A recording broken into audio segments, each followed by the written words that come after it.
Urban FM 104.5. Urban FM 104.5. Vous êtes sur les 104.5 Urban FM, la station urbaine, et vous écoutez le Da Fresh Morning. On est avec Jean-Paul. Jean-Paul, bonjour. Bonjour la Fresh. Comment tu vas ce matin? Ça va très bien. Il y a la forme? Oui, toujours. D'accord. Et on a dit que Vladimir Poutine pourrait déclarer la guerre à l'Ukraine le 9 mai. Donc jusque-là, il n'avait pas déclaré la guerre. Non, c'était une opération. C'était une opération. Il y a un gars il s'appelle Fodje Sissoko. Oui. Il a une page Facebook. Tous les jours, il fait une vidéo là où il parle. Tu sais comment il appelle la guerre là? Non. La grande fiesta, la fiesta bomba, organisée par DJ Poupou. Et il a des followers, c'est-à-dire, il fait des analyses sur tout, quoi.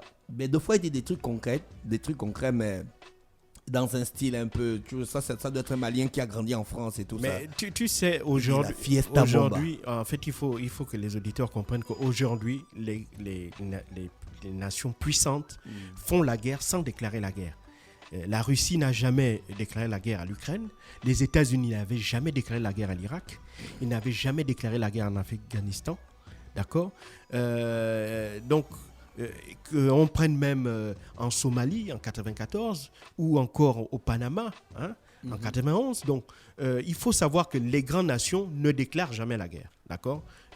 Même si évidemment les actes qu'ils posent, ce sont des actes de guerre, puisque les armes, le fait qu'une armée loyale soit déployée sur un terrain d'opération, il y a une forme de guerre. Bon, il faut qu'en face, selon la Convention de Genève, pour qu'on dise qu'il y ait la guerre, il faut que ce soit deux armées conventionnelles, c'est-à-dire qui agissent au nom de pays pour qui s'affrontent pour qu'on passe pour que l'on parle de situation de guerre. Alors, pour ce qui concerne la Russie, effectivement, la Russie n'a jamais qualifié cette opération d'une opération de guerre. Enfin, ça n'a jamais été la guerre, dans la mesure où elle n'a jamais déclaré la guerre. Et deuxièmement, elle appelait ça une opération spéciale. D'accord? Mais elle n'a rien inventé en la matière. En 2004, quand les États-Unis avaient été intervenus en Irak, ils avaient appelé ça une opération militaire. Ils n'avaient jamais dit que c'était une guerre. Ils n'avaient jamais parlé d'invasion. D'accord? Donc, c'est aussi, il faut bien voir que c'est une forme d'hypocrisie de la part des pays occidentaux aujourd'hui d'essayer de tirer à boulet rouge sur la Russie, alors que la Russie n'a fait que répéter ce que les États-Unis ont fait il y a une vingtaine d'années. Donc, en l'occurrence, ce n'est pas nouveau en soi. Maintenant, les Russes sont obligés de déclarer la guerre pour passer d'un cran. Parce qu'une fois que vous avez déclaré la guerre, eh bien aussi, il faut savoir qu'en termes d'équipement, il y a de nouveaux équipements que vous pouvez utiliser. D'accord? Notamment des armes balistiques, pas stratégiques. Les armes stratégiques sont celles dans lesquelles il y a la bombe atomique. Mais il va utiliser maintenant des armes balistiques, et y compris, il veut montrer véritablement maintenant aux Occidentaux que l'espèce de jeu au chat et à la souris où on veut faire la guerre à la Russie en se mettant derrière l'Ukraine, soit disant qu'on veut aider ce pays qui a été envahi. Je vous signale qu'au moment où nous parlons, il y a un pays aussi qui est attaqué par un autre de manière tout à fait... un pays souverain est attaqué par un autre. Ce pays s'appelle le Yémen et il est attaqué par une coalition de pays emmenée par l'Arabie Saoudite. Ça, les Occidentaux n'ont jamais condamné. Et jusqu'à présent, cette guerre au Yémen a fait près de 400 000 morts. Ni les Nations Unies, ni les Occidentaux, personne ne dit un mot sur cette guerre-là au Yémen. Elle se passe dans l'indifférence totale. Les populations yéménites subissent la famine du fait des effets de cette guerre-là. Ça, on n'en parle pas. Donc, c'est vraiment une forme d'hypocrisie, puisque l'Arabie Saoudite continue d'acheter des armes, en quelque sorte, aux Occidentaux. Donc, et l'Arabie Saoudite est un soutien, est un allié des Occidentaux, et c'est la raison pour laquelle il y a cette espèce de non-dit de la part des Occidentaux. Donc tout ça, ce n'est qu'une forme d'hypocrisie. Mais pour Vladimir Poutine, il reste cohérent. Il considère que comme les Occidentaux veulent jouer au chat à la souris, comme je l'ai dit, eh ben, il va passer un autre cran, il va déclarer la guerre. Ainsi, tous les pays qui vont apporter maintenant cette aide-là à l'Ukraine seront considérés aussi comme des co-belligérants sur le plan, je dirais pas sur le plan juridique en quelque sorte, selon la Russie, selon l'interprétation de la Russie. Et par conséquent, la Russie va donc se réserver aussi le droit d'apporter des réponses appropriées à cette forme d'intervention de ces co-belligérants-là. En fait, c'est ça. L'actualité internationale nous amène nous amène au Mali encore, où évidemment on est passé un cran au-dessus sur la détérioration des relations entre le Mali et la France, puisque puisque le Mali l'a annoncé hier, par la voix du porte-parole du gouvernement, le colonel Abdoulaye Maïga. Il a annoncé que le Mali mettait un terme justement aux accords de défense qu'il a liés avec la France. Il faut savoir que depuis le 10 janvier 2013, à l'époque où la menace djihadiste qui avait été déclenchée au nord du Mali en 2012 risquait de faire tomber le pays, le président de l'époque, le président de transition de l'époque, Diokounda Traoré, qui avait remplacé le capitaine Sanogo, qui lui avait renversé le général Amadou Toumani Touré, et donc le Diokounda Traoré avait envoyé un courrier à la France en janvier 2013 pour demander l'aide de la France afin de pouvoir lutter contre les troupes djihadistes. Et donc, c'est à la suite de cette demande par courrier de la part des autorités maliennes de l'époque que la France était intervenue à partir de mi-janvier 2013. C'était dans le cadre de l'opération Serval. Et donc, comme une lettre ne peut pas justifier l'intervention d'une armée dans un territoire étranger, il a fallu donc mettre en place un cadre juridique qui puisse formaliser cette intervention française et l'encadrer et protéger aussi, évidemment, les soldats qui devaient intervenir.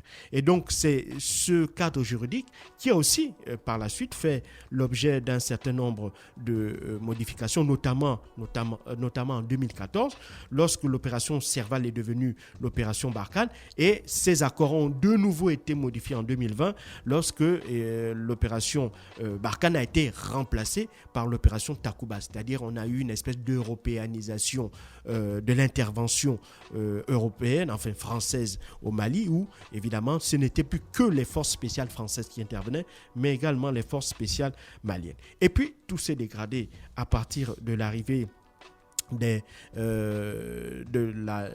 la junte au pouvoir.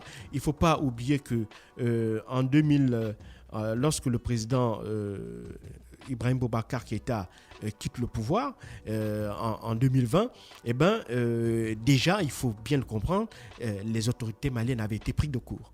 Ils savaient évidemment qu'il y avait une crise déjà au Mali, et ça, c'était pas nouveau. Il y avait une crise qui perdurait même déjà de fait depuis 2017-2018, mais les élections législatives d'avril 2020 vont être vraiment la goutte d'eau qui avait fait déborder le vase. Et puis, à la suite de la chute du régime d'Ibrahim Boubacar Keïta le 18 août 2020, il va d'abord avoir des premières autorités de transition qui, en réalité, sont beaucoup plus celles qui avaient été imposées par la CEDEAO et la France, c'est-à-dire qu'on est allé chercher un ancien militaire qui était aussi un ancien ministre de la Défense et qui avait, si tu veux, été, je dirais, moins indépendant que l'actuel chef de la junte et qui était beaucoup plus, si tu veux, en accord avec la vision de la France et de la CEDEAO. C'était l'ancien général Mokhtar Ouane, l'ancien général Bandao, pardon. Et donc, il a été, ensuite, on avait installé Mokhtar Ouane à la primature, un ancien ministre des Affaires étrangères, qui était le représentant du Mali à New York, aux Nations Unies.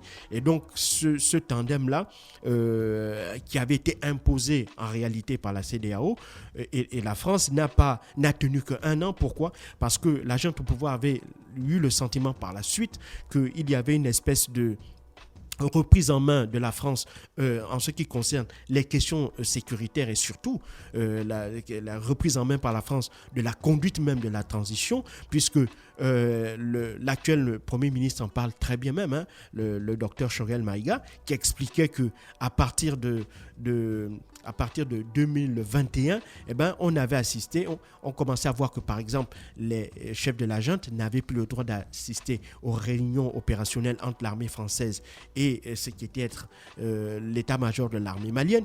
Puis la goutte d'eau qui avait fait déborder le vase, comme je le dirais, c'est lorsque lors d'un conseil des ministres, le président Bandao à l'époque avait empêché le colonel Assimi Goïta d'accéder à la salle du conseil des ministres, et c'est à partir de ce moment-là qu'il y avait eu une véritable rupture, et donc c'est de là qu'est intervenu le second coup d'État de 2021. Et donc à partir de là,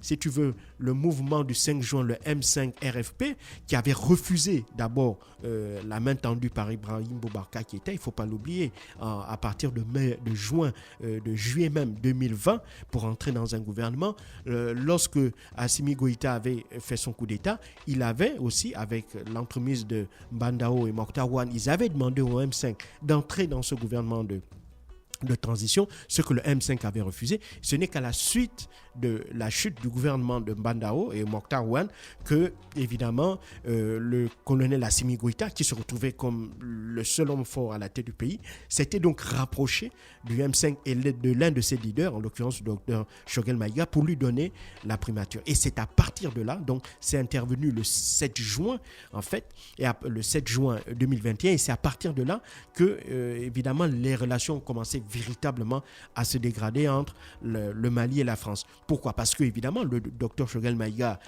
et le mouvement M5 RFP ne sont pas un mouvement vu d'un bon œil par notamment la France et la CEDEAO, puisque c'est le mouvement qui était à l'origine du renversement insurrectionnel du gouvernement de Ibrahim Boubacar Keïta. Donc, pour eux, il est considéré comme un peu des espèces de troubles-faits, des espèces de révolutionnaires, même si on peut presque dire. Et donc, à ce titre-là, le gouvernement français ne voulait pas parler avec le gouvernement du docteur Choguel Maïga, et donc en l'occurrence et aussi avec le colonel Assimi Goïta. Et donc à partir de là, il va y avoir une dégradation des relations, et puis à partir du 7 juin, le changement se fait le 3 juin, le 7 juin, le Mali, la France commence déjà à dire que, elle suspendait ses opérations au Mali, qu'elle n'avait pas l'intention de travailler avec un gouvernement illégitime. Et c'est donc ce que le docteur Choguel Maïga avait annoncé, avait expliqué à la tribune des Nations Unies, tout le monde se rappelle, comme une espèce d'abandon en plein vol du Mali, en expliquant que l'intervention française au Mali était régie par un accord, et que sans même prévenir les autorités maliennes de façon totalement unilatérale, la France avait décidé de suspendre ses opérations. Et c'est la raison pour laquelle le Mali donc s'était tourné vers d'autres partenaires, et était bien entendu, la Russie avait décidé de lui offrir, évidemment, de lui ouvrir les portes. Et donc c'est à partir de là que commence la coopération entre le Mali et la Russie. Il ne faut pas aussi oublier que ce n'est pas une coopération militaire qui a commencé à partir de 2020. Le Mali et la Russie entretiennent des relations diplomatiques depuis plus de 60 ans, et la Russie est l'un des vendeurs d'armes, si tu veux, du Mali, un des équipementiers militaires du Mali. Et donc, la Russie n'a fait qu'aller un peu plus dans la coopération militaire, et donc aller dans le renforcement des capacités des militaires maliens. Et donc, un certain nombre de militaires russes ont même été envoyés à Bamako, et ce sont eux qui sont chargés, si tu veux, de la formation des militaires, de la réorganisation de l'armée. Et donc tout ça avait suscité l'ire des Occidentaux, qui ont accusé les autorités maliennes d'avoir fait entrer dans le pays un groupe de mercenaires, en l'occurrence le groupe Wagner. Mais jusqu'à présent, ni Vladimir Poutine, ni les autorités maliennes, c'est-à-dire ni le colonel Assimi Goïta, et encore moins son premier ministre Choguel Maïga, n'ont reconnu la présence de mercenaires russes sur le territoire. Ils disent que ce sont des coopérants militaires qui sont sur le territoire malien, comme évidemment le permet le cadre de la coopération entre le Mali et la Russie. Et donc à partir de là, il va y avoir cette dégradation-là. Donc le fait que la France ait décidé unilatéralement de suspendre ses opérations au Mali a fait bondir de colère les autorités maliennes, et donc qui vont emboîter le pas en demandant tout simplement aux militaires maliens de quitter le territoire, sans autre forme de procès. Évidemment, il faut savoir que la France disposait de 3 bases au Mali, et donc elle a dû revoir donc sa présence militaire au Sahel en redéployant principalement ses forces vers le Niger et vers le Tchad. Et puis c'est à partir de ces 2 pays-là qu'elle va mener désormais ses opérations. Maintenant, restait que si sur le terrain les Français avaient amorcé déjà leur départ du Mali, il restait que sur le plan juridique, ces accords n'avaient pas été rompus. C'est la raison pour laquelle, en janvier dernier, le gouvernement malien a écrit au gouvernement français pour demander, une fois de plus, de mettre un terme, de revoir, ils avaient écrit en janvier pour dire qu'ils voulaient, donc étant donné qu'ils constataient que les Français n'étaient plus sur le sol malien et n'opéraient plus sur le sol malien, donc cet accord était devenu caduc. C'est cette dénonciation-là qu'ils avaient envoyée en janvier dernier. Et donc le gouvernement français leur avait répondu il y a seulement à peine quelques semaines pour dire que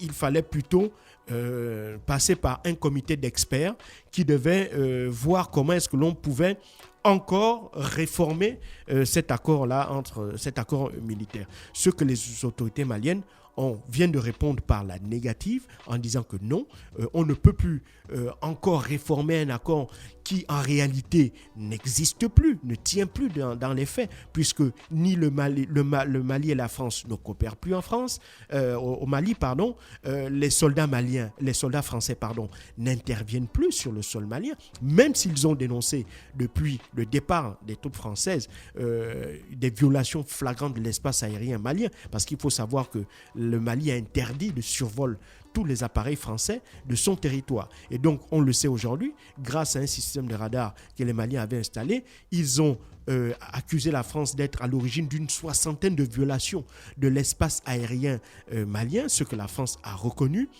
formellement. Et donc, tout ça n'avait fait que mettre de l'huile sur le feu. Et donc, c'est ce qui a fait que, au vu de la réponse des autorités françaises qui demandaient que l'on mette un comité d'experts pour pouvoir voir dans quelle manière on pouvait, une fois encore, réformer ces accords de défense-là, que les Maliens viennent de répondre par la négative et on l'a annoncé hier de manière officielle en disant que, évidemment, ils mettaient un terme à ces accords de défense. Mais ça ne veut pas dire que immédiatement, même si l'effet est immédiat, mais en réalité, il est prévu toujours dans ces mêmes accords qu'il y a un délai de 6 mois pour permettre justement la concrétisation de cette fin annoncée en matière d'accord de défense entre le Mali et la France. Merci Jean-Paul avec nous ce matin sur les 104.5 Urban FM, la station urbaine dans le Da Fresh Morning, le réveil matinal, le plus de la capitale sur la radio,